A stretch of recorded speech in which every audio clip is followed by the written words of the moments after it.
When we think about Russian interference in this 2016 election, when we talk about the active measures against our democracy, we're often talking about basically three components. You can think of the first as the Russian hacking, the dissemination of those stolen campaign emails. We remember that.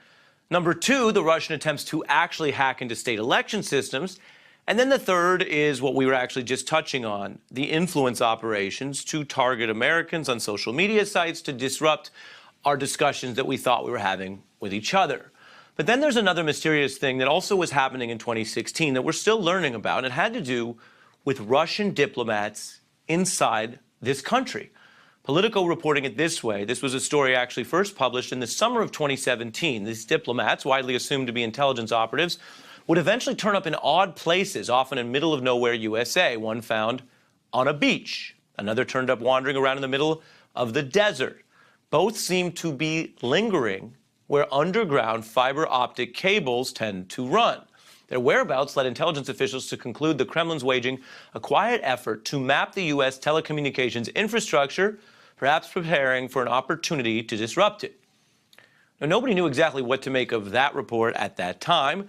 This issue has been kind of dormant, really, until this spring. That is when the U.S. officially accused Russia of not only the things we just mentioned, but also of targeting power plants, water, and electrical grids during the campaign and ongoing during the Trump presidency. Now, those Russian diplomats wandering around the U.S. and showing up in strange places, that remained a mystery until this week, resurfacing, and this is something, during a little-noticed exchange at a Senate hearing on Russian interference. Victoria Nuland, who's the top diplomat in the Obama administration, testifying before the Intelligence Committee. Nuland asked about those wandering Russians by Maine Republican Senator Susan Collins.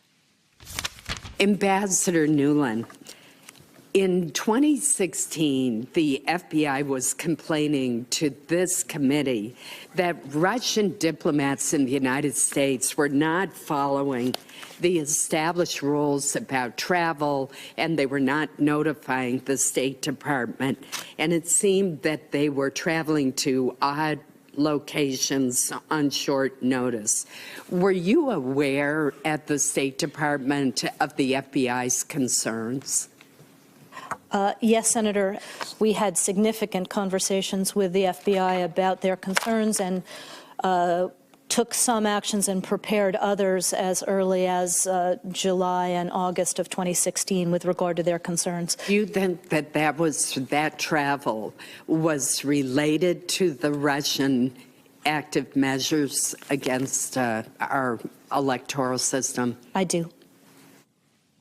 I do, under oath. So those Russian diplomats wandering in the desert, here, Obama's top diplomats saying they were part of this Russian active measure effort. What were they trying to do? Did any of this work? And will we ever find out? It's clearly not over. I am joined by Michael McFaul, former U.S. ambassador to Russia during the Obama administration. Thanks for being here. Sure, Ari. Thanks for having me. What does it mean that Ms. Nuland is confirming this now? And I guess I don't have to ask you whether you, as a diplomat, did this kind of thing when you were abroad. Well, I think it's significant that Toria did confirm it. You're absolutely right about that. And one shouldn't really be surprised that Russian diplomats are, interacting in this way. SIGINT and HUMINT, right? Human intelligence and signals intelligence intertwine, and they support each other in foreign operations like the Russians were doing in our country. That she said it on the record, though, surprised me, I got to tell you honestly. Yeah, because why? Because this is usually very classified information. Right. I know all kinds of things that I'm not going to say to you right now about what Russians have done in this country, because it's usually classified. And by the way, that's one of the biggest problems with getting Americans to be more concerned about these things is we don't talk about them in the open.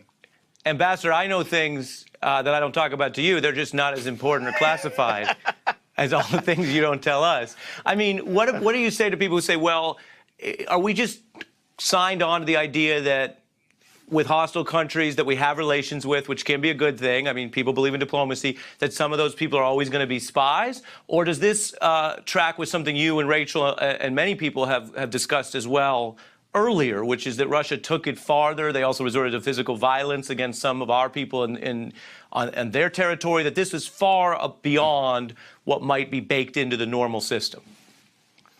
Well, from my point of view, it's beyond normal procedures. In the last several years, both inside Russia against diplomats, including people like me when I was ambassador, but more importantly to me, what they've done inside our country goes well beyond. I want to be clear about that. It's not standard operating procedure.